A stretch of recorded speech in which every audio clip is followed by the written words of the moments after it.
Welcome back to another episode of the Paycheck to Daycheck Reselling Podcast. Today we are going to be talking about a topic that is pretty near and dear to our hearts, I think, and that is why you need an accountability partner.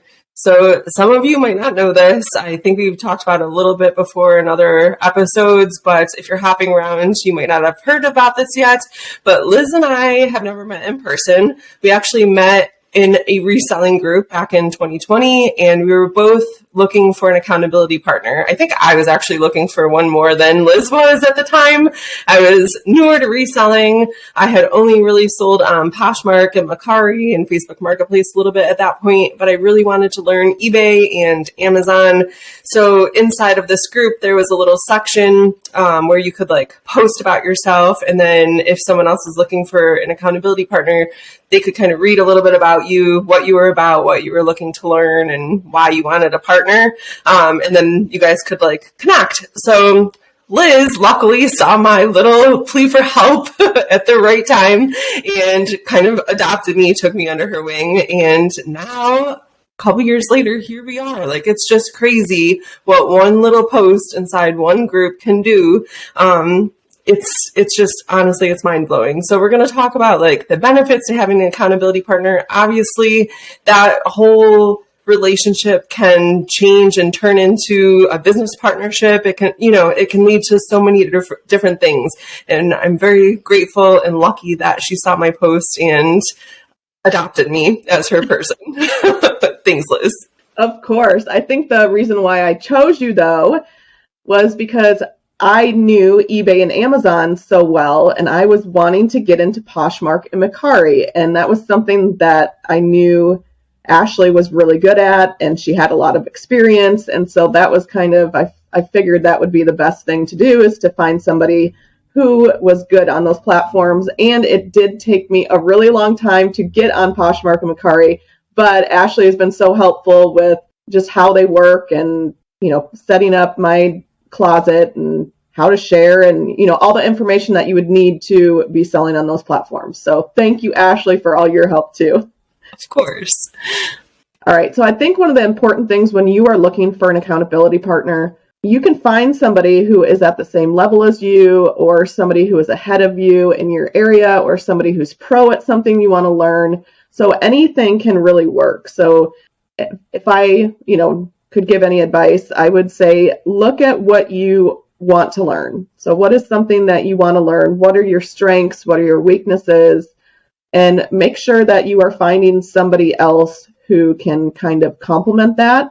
I think that would be the best thing. So if you are struggling with maybe finding items to resell, maybe you want to find someone who either is also experiencing that problem or is really good at finding inventory. It doesn't matter who you find, just the person should be someone who is able to help you with the challenges that you're facing with reselling. Yeah, I think, if you find the right person, if they're going through the same challenges, you guys can kind of put your heads together and solve that problem together. If you're looking for someone that has already, gone above and beyond those challenges and is an expert in whatever you're looking to learn or do or succeed at, they can act as kind of a mentor in that area. So looking for someone that their strength is your weakness and vice versa, your strength is their weakness, that kind of works out really good too. I think what you need to do whenever if you're looking for an accountability partner is really you really need an idea of what the schedule is going to be like. How often are you checking in with each other? What are you guys actually going to do to support each other? You want to make sure that you discuss this and work out the details of the partnership so everything is clear and just kind of outline what's expected of each other. So what happens when one person isn't really pulling their weight? They're not, meeting at the times that you said that you were going to meet. They kind of blow you off, or maybe they're just too busy or whatever. The benefit to that relationship is in keeping in contact, staying on top of each other, helping each other accomplish what you guys want to accomplish. So if you find that that person is consistently not meeting up with you or not talking to you or whatever like that, you need to be able to have a conversation about that and sort of reevaluate your relationship and what is expected of both parties. Let's say that, I am really dropping the ball. I tell Liz, I want to get 50 things listed this week. And it's like Wednesday, she checks in with me and I have approximately 0 things listed. What is acceptable for her to say to me? Like some people do really well being motivated in very specific ways, and other people get really offended and ticked off if they are motivated in certain ways. So understanding yourself, how you want to be motivated, and then relaying that to your accountability partner is also really important. So they're not saying something to you in the future that's going to upset you, make you mad at them, but instead will motivate you to go ahead and get the job done. So then also, I think when you find somebody, you have to figure out like what's going to be the best thing. So are you going to meet via a Zoom call? Like, are you comfortable being on camera?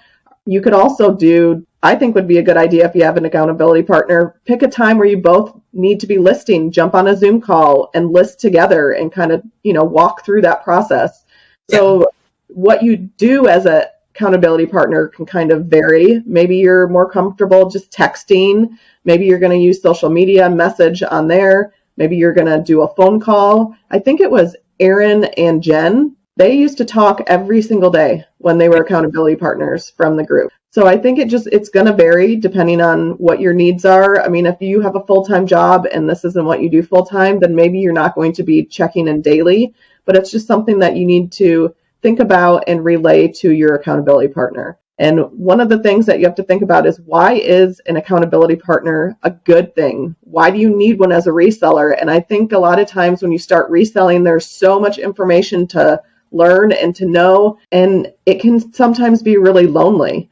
So it's not like a traditional job where you're going to go to work, you're going to maybe have a team, or you're going to be working with other people. Reselling is just you and maybe a spouse or someone else that you live with that's going to do reselling with you. So reselling, you can kind of get isolated at sometimes. And so an accountability partner is really going to help you, because you're going to have somebody to ask questions, to troubleshoot, ask for ideas, just learn about different things. So that's why an accountability partner as a reseller is very, very important. And you're probably thinking, where do we find an accountability partner? Social media is a great way to find somebody. I found Melissa. She was a guest on our podcast talking about balancing mom life and reselling. I found her on Instagram. She's local. We meet for coffee every once in a while. I'm actually going today in a few hours to go pick up a free dresser that her mother-in-law is giving away.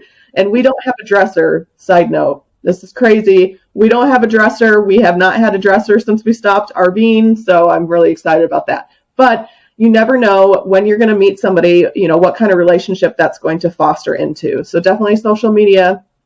You can ask in Facebook groups. I know a lot of the software out there for resellers, like List Perfectly, My Reseller Genie.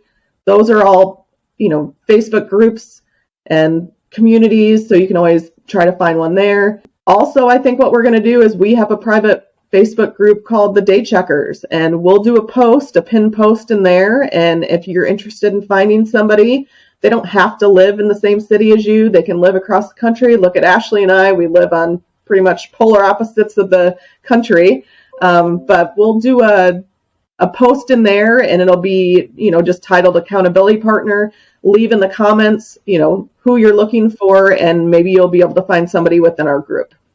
All right, guys, that's a wrap on today's episode. Thank you so much for listening to the Paycheck to Daycheck Reselling Podcast. Anything we mentioned in this episode will be linked down below in the show notes or description down below. Be sure to share this episode with anyone you think it will help, and follow us on social media at P2D Podcast. Thanks again for listening. Keep working towards that Daycheck.